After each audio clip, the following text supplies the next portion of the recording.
I want to address, I think we are in a way following the agenda that Benjamin Barber presented us yesterday in discussing some of the conditions for a decline or also a rise of the public space. This morning we have addressed issues of the physical spaces, which he addressed yesterday under the label of suburbanization, and we have discussed the privatization issues. In this session, I think we are moving a bit to the other two main conditions that he addressed yesterday. Digitalization is what Lance mainly addressed with a more optimistic perspective. And I will try to address a bit the other one, globalization, also with a bit more optimistic perspective. I think also that especially in these morning sessions in both, we tried to combine assessment about the relevance of the physical spaces with assessments about the normative dimensions of the people that inhabit these spaces. So how spaces are transformed by users that can use them with different normative concerns. In my papers, what I want to do is basically two things. The one thing I immediately wanted to do when Klaus invited me to talk about, in a conference about public spaces, which is how movements, social movements, actors which are similar to the one Jürgen Kocher talked about yesterday, can be considered as actors that construct public spaces.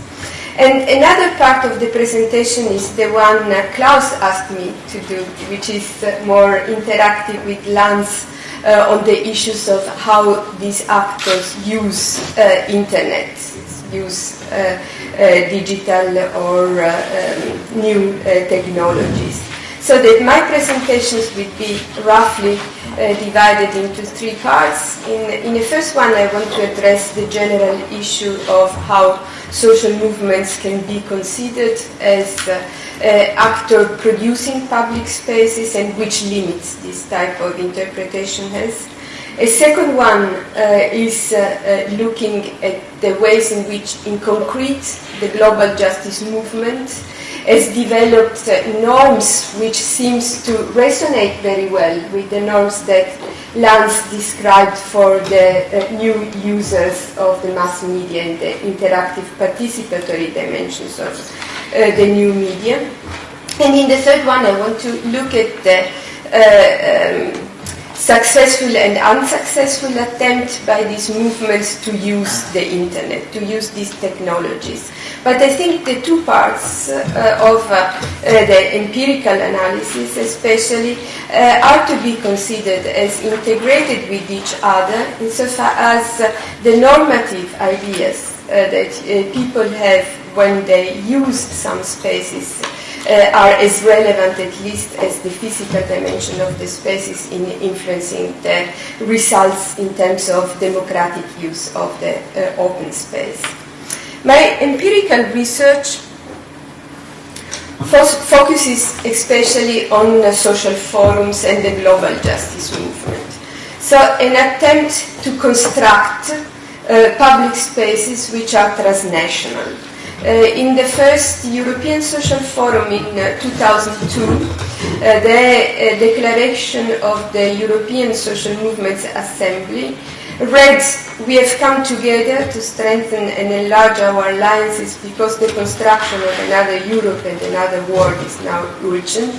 We seek to create a world of equality, social rights and respect for diversity. We have come together to discuss alternatives." In Florence, for those who don't know what a social forum is, at the first social forum in Florence, there were about 60,000 people coming from unions, NGOs of very different sides and resourcefulness. political parties, social movements, organizations, grassroots groups, and individual activists. 60,000 people that for 4 days discussed alternatives. There were 60 plenary meetings, 350 workshops and occasions for these people to meet. The purpose was to construct a forum in order to put together different fragmented pieces of an alternative conception of Europe. The social forum story continues. It started not in Florence but in Porto Alegre with the World Social Forum. In Europe it continued with other 4 meetings in Paris, London, Athens and Malmo. This is a way in which these meetings and these initiatives have been discussed by both sympathetic and neutral observers. And the terms that have been used to present this type of initiatives resonate with terms which have been used yesterday and today. An open meeting place, and fairs of ideas, a market of ideas, exchanges of concrete experiences, the agora, which was recalled yesterday talking about the polis, a tour de force of debates, a sort of university, a supranational public space. These are ways in which these attempts have been described from within and from without. So there is the impression that these are spaces which are not just spaces of struggle, as some of the activists define them, but spaces for encounters, and encounters to a certain extent also with the strangers, and I will say something about this.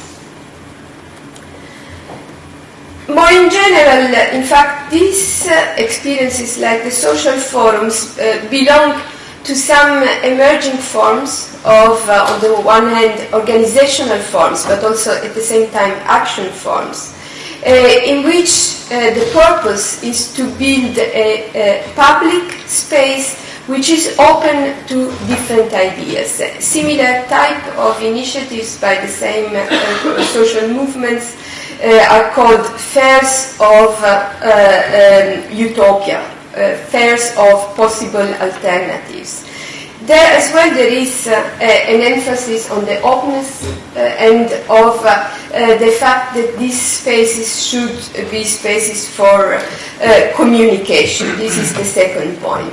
This opening of continuous opening of spaces in a way resonate with old conceptions of social movements as participatory oriented building assemblies and so on. But there is a dimension which is new vis-à-vis previous movement, and it is this attempt at communications between groups that are perceived and perceive themselves as quite different from each other. It is reflecting a search for spaces where communications with groups with very different organizational forms, unions and grassroots autonomous squatters groups, with different issues, focuses, forci and national background can meet each other.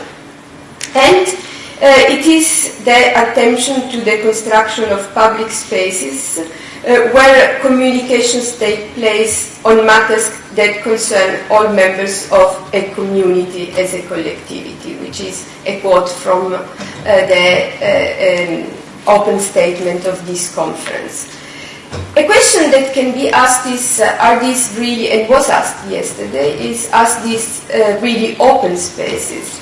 Are these part of the solution because they put together different groups and they form spaces where strangers can meet, or are they part of the problems because they construct spaces where only people who are similar to each other meet? In order to address these issues, I want to do two things.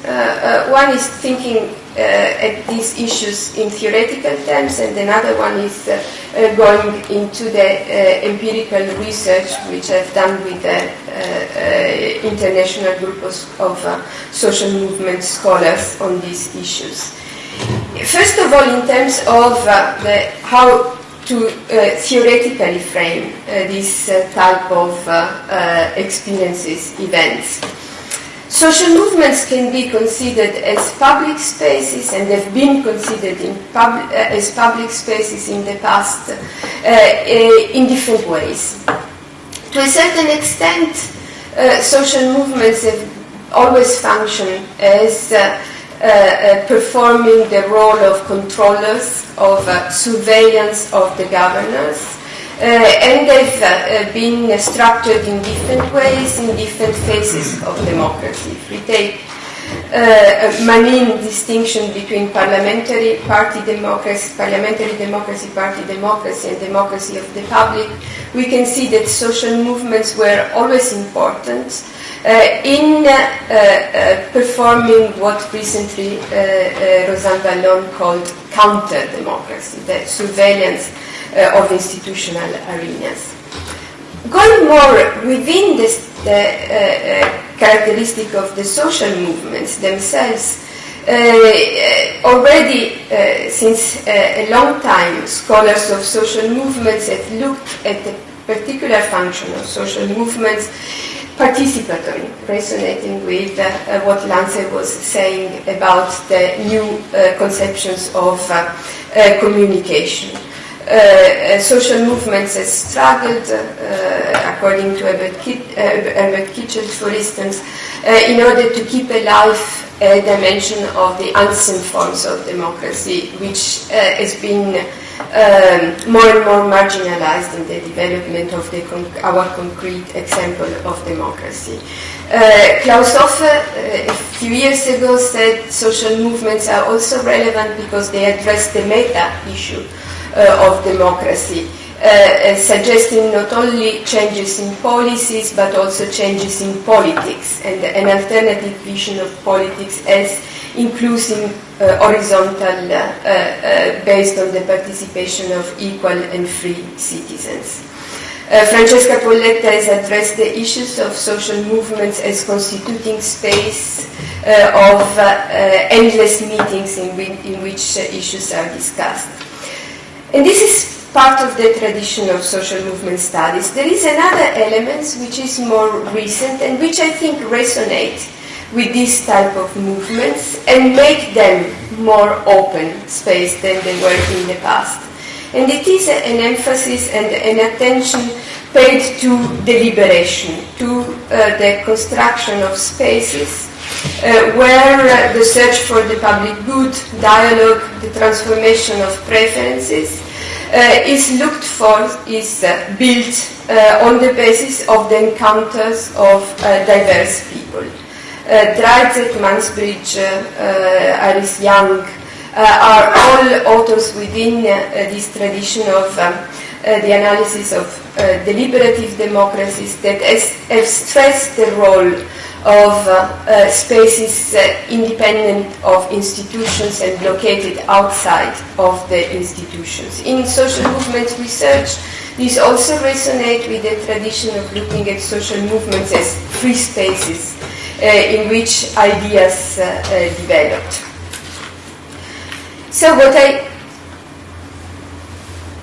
want to do to look at these theoretical issues in an empirical way is to look at the way in which old but also new values developed in social movements, look at the way in which especially a concept, consensus building, which resonate a lot with these conceptions of public open spheres, is coupled or is bridged with different traditions active inside the social movements, and then look at the way in which the availability of new technology is used or misused in addressing this need of constructive, democratic, open spaces. Let me start with a table which is built on the basis of an analysis combining quantitative and qualitative data of documents of 244 organizations that participated in these events. What we wanted to do was to take the fundamental documents of these organizations and see which kind of assessment they did about democracy. Keep in mind that these were not all political type of organizations. So already the fact that about half of them speaks about participatory democracy is, if not a surprise, at least a confirmation of what Klaus Hofer used to say about 20 years ago about social movements as constructing and addressing meta-democratic issues of meta-politics. These movements, indeed, these organizations that are any different types of NGOs, unions, cooperatives, alternative media, and so on, use a lot the language of participatory democracy. They present themselves as wanting to construct an alternative conception of democracy in which inclusiveness, participatory dimension, and so on is important. They do it, and they do it consistently with what social movements were supposed to do in the past, and emphasizing also the anti-hierarchical dimension, which I also agree with Lancer as a tradition in social movements, but also as some more specific generational strength. So they present themselves as participatory actors, but I think that what it is important to stress is that they also present themselves as deliberative spaces. They stress the dimension of dialogue and communication. So in 30% of these groups presented themselves, stressed their own identity as the building of public spaces. They stress the importance of differences, plurality, heterogeneity. This was not the characteristics of social movement in the past, because social movement in the past, Chuck Tilley, in his recent definition, reminded us, wanted to make a show of unity, to present themselves under a flag with one color. These are movements instead that stress diversity, that took as a symbol the peace flag showing a rainbow of multiple colors. And third, a set of values that are here represented pointed another important dimension. They stress the autonomy of their own, so the building of free spaces, their autonomy from the market and from politics we were talking about. And to conclude this on this part and moving into the last one, I think that also in the qualitative part of our analysis, where we tried also to understand how these concepts were linked to each other and how they were linked to the more general attempt which was made to construct democratic spaces, or at least to present themselves as aiming at constructing democratic spaces. The stress of these organizations was very strongly oriented to define themselves, their own roles, as spreading debates, not narrowing spaces but opening them up. Attack presented themselves as a place where political process of learning developed by discussing with each other. And other organizations present itself as permanent spaces. The same name of many of these organizations recall this type of aims. The forum of I talked about before present itself referring not to a unitary dimension, but to a dimension of an open space. Round table nets are the name that these groups tend to prefer. In the paper, I also show that this diversity comes at the cost of building up also concepts that are characterized by multiple meanings. So an emphasis on consensus means different things when it is used by groups which have a strong communitarian orientation in building through discussion, through common identity, and in networks that stress instead the heterogeneity. There is a prefigurative use of this construction of spaces and consensus building, and there is a more instrumental one. But what I think it's relevant to stress is that these values are there. They are difficult to implement, and in another part of our research, when we used participatory observation, we point also at the difficulties and the challenges of this type of attempt. But the normative dimension changed vis-à-vis the old movements. This attention to construct spaces and making them populated by different types of people is there. Are they able to use the internet in order to fulfill these premises, in order to meet their task? We have here collected especially three types of data. One is an analysis of the websites of the about 250 organizations we have studied. The website is only one of the instruments you can use in the internet, but it is a relevant one also for the activists that say it is our card of presentation, the way in which when you discuss how to present yourself to the public, you do it a lot when you want to present yourself on the web, and the website is usually a discussed issue inside this group because it is the way in which the group is going to present itself. So we analyzed these websites. Second, we also have interviewed the representatives of these organizations, and we have also made a survey at the social forum, the fourth one in Athens, with 1,000 activists, asking them how did they use the internet.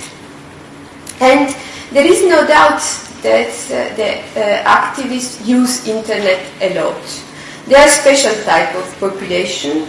They are a very connected population, and among the activists there was a very strong belief that internet had helped to develop public spheres that were more transnational and which were more diverse. Naomi Klein, who is one of the proponents, one of the prominent figures of this movement, said using the internet allowed not only to go transnational, but also, given the diminishing of the cost of sending information not only to the narrow group of the women's group or the narrow group of the ecological groups, to send it all to all the movements and movement activists, and so to expand these networks and to build cross-national networks. And there is no doubt that without the internet, most of the activities of these activists, as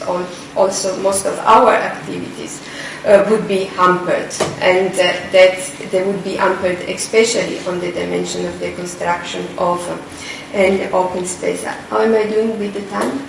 Well, maybe 3 more minutes. 3 more minutes. 2 max.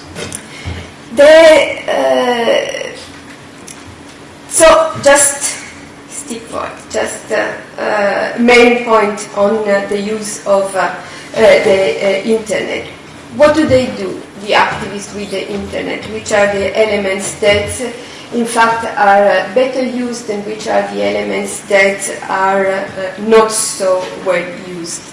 As the activists we interviewed during this survey at the social forum mentioned they use internet a lot. They use it especially in the internal dimension of their organizations. They used it in order to facilitate communication within the movement organizations or within the movement itself.